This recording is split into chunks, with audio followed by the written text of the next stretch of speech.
ఇప్పుడు ఇంకొకటి కూడా ట్రెండింగ్‌లో ఉంది. 100 సంవత్సరాల తర్వాత చంద్రగ్రహణం, హోలీ 2 కలిసి వస్తున్నాయి. దాన ధర్మాలు చెయ్యాలి. ఈ రాశి వాళ్ళకి వ్యాపారం బాగా చేసుకుంటారమ్మా. ఆ? వ్యాపారం బాగా చేసుకుంటారు. వాళ్ళకి టైఅప్‌లు ఉంటాయి.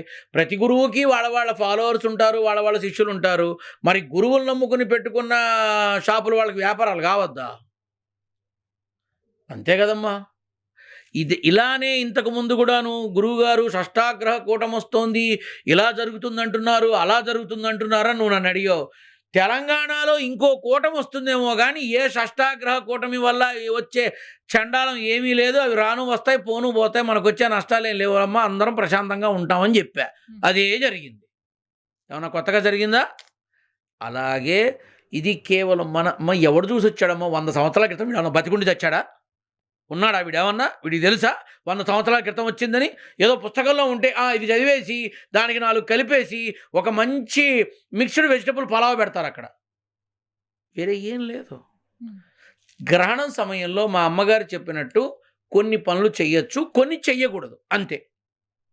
అంతకుమించి ఏం ఉండదు. నిండు చూలాలు కొంత జాగ్రత్తగా ఉండాలి అంటారు. ఇవి శాస్త్రంలో, పురాణాల్లో పెద్దలు చెబుతూ వచ్చారు కాబట్టి నేను వాటిని ఆచరిస్తున్నా కాబట్టి తెలియపరుస్తున్నా. 100 సంవత్సరాలు లేదు, నా పిండాకుడు లేదు, ఏమీ లేదు. దేని మటుకు అది జరుగుతూనే ఉంటుంది, దేని మటుకు అది వెళుతూనే ఉంటుంది. ఆ గ్రహణానికి సంబంధించి ఈ రాసుల వాళ్ళు, ఈ నక్షత్రం వాళ్ళు ఈ జాగ్రత్తలు తీసుకోండి అని చెప్పేవాళ్ళు యూట్యూబ్ ఓపెన్ చేయి 1000 మంది ఉంటారు. మళ్ళీ ఆ 1000 మందిలో కనీసం పట్టుమని 10 మంది ఒకేలా చెప్పరు. ఒక నక్షత్రం గురించి 10 మంది జ్యోతిష్యులు ఒకలా చెప్పడం చూసావా నువ్వు ఎప్పుడన్నా? చచ్చినా ఉండదు. ఇది కూడా అంతే. కాబట్టి నేను మాధ్యమంలో అందరికీ చెప్తున్నా, అనవసరమైన భయాలకి పోకండి, అక్కర్లేని టెన్షన్లో పడకండి. భగవన్నామస్మరణతో ప్రశాంతంగా హాయిగా ఇంట్లో ఉండి ఓటీటీలో కొత్త సినిమాలు వచ్చి చచ్చాయి, హాయిగా చూస్తూ టైంపాస్ చేయండి, అంతే. మీరేమో సినిమాలు చూస్తూ టైంపాస్ చేయమంటున్నారు. ఇక్కడనేమో జ్యోతిష్యులు భయపెట్టిచ్చేస్తున్నారు. హర్రర్ మూవీ చూస్తే చీకట్లు ఎట్లుంటుందో దానికంటే మించి భయపడే పరిస్థితులు ఉన్నాయి.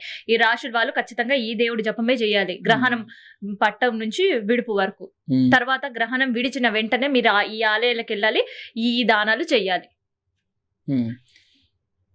మరి వాళ్ళు ఏమన్నా కాంట్రాక్ట్లు పెట్టుకున్నారేమో? నిజంగా ఉంటాయా శాస్త్రాలు? ఏం లేదమ్మా. గ్రహణం ఉన్న సమయంలో కొన్ని పనులు చేయకూడదు, కొన్ని జాగ్రత్తలు ఉండాలి అని అంటారు. కానీ దేవుడికి చేస్తేనే నువ్వు బాగుపడతావని ఎక్కడా లేదు. దేవుడికి నువ్వు చేసినా చేయకపోయినా కర్మానుసారం లలాట లిఖితం విధాత రాసిన రాత ప్రకారం జరుగుతుంది. భగవంతుడికి చేస్తే మంచికి 2 వస్తుంది, చెడుకి 2 వస్తుంది, అంతే తేడా. చెప్తున్నాను కదా, జాతకాల మీద నేను ఎక్కువ ఎందుకు విమర్శించానంటే అవి చాలామందికి ఉపాధి కలిగిస్తాయి. వాళ్ళ జీవితాలు నిలబడడానికి జాతకాలు, జ్యోతిష్యం అనేది దోహదపడుతోంది. అటువంటి శాస్త్రానికి నమస్కారం చేస్తా కానీ నేను కించపరచను. కానీ పిరికితనాన్ని, దౌర్బల్యాన్ని, ఆదుర్దాన్ని, కంగారుని, భయాన్ని అన్నిటినీ సొమ్ము చేసుకునే కొంతమంది మాత్రం వాళ్ళు బాగుంటున్నారు, వాళ్ళు నమ్మిన వాళ్ళు మాత్రం ఇంకా బాధపడుతూనే ఉన్నారు. సో ప్రపంచానికి మనం తెలియపరచాల్సింది ఏంటంటే నిజం. దయచేసి ఆ నిజాన్ని తెలియపరచండి. ఇవి చేస్తేనే నువ్వు బాగుంటావు, తప్పు. గ్రహణం సమయంలో నువ్వు ఈ నక్షత్రం ఇది కాబట్టి నువ్వు ఇలాంటి జాగ్రత్తలు తీసుకో అని చెప్పండి. ఈ దానాలు అవుతేనే ఈ దానాలు చేస్తేనే బాగుంటావు, నిలబడతావు, అది నాకు అనవసరం. నేను దాని గురించి మాట్లాడను, ఎందుకంటే నేను దాన్ని సపోర్ట్ చేయనమ్మా. సో కంగారు పడే వాళ్ళకి కంగారు వద్దని చెప్తున్నారు. కంగారు పడే వాళ్ళందరికీ ఒకటే చెప్తున్నా, ఓటీటీలో కొత్త సినిమాలు ఉన్నాయి, హాయిగా గ్రహణం టైంలో బయటికి రాకుండా ప్రశాంతంగా కాలు మీద కాలు వేసుకొని సోఫాలో కూర్చొని వీలుంటే మీ ఆవిడ చేసే చక్కటి స్నాక్స్ అన్ని తింటూ హాయిగా కొత్త సినిమాలు చూస్తూ ఎంజాయ్ చేయండి. ఇంతే నేను చెప్పేది. పొద్దున హోలీ చేసుకోవాలి, తర్వాత గ్రహణం సమయంలో అది నేను చెప్పినా చెప్పకపోయినా చేస్తారమ్మా. అది నేను చెప్పినా చెప్పకపోయినా వాళ్ళు ఎంజాయ్ చేస్తారు. సో ఎంజాయ్ చేసి వచ్చాక అలసిపోతారు కదా, తినండి, పడుకోండి, లేదా సినిమాలు చూడండి. ఇంత మించి ఏం భయపడక్కర్లేదమ్మా ఎవరు కూడా. ధన్యవాదాలు గురుగారు. శుభాశీస్సులమ్మా.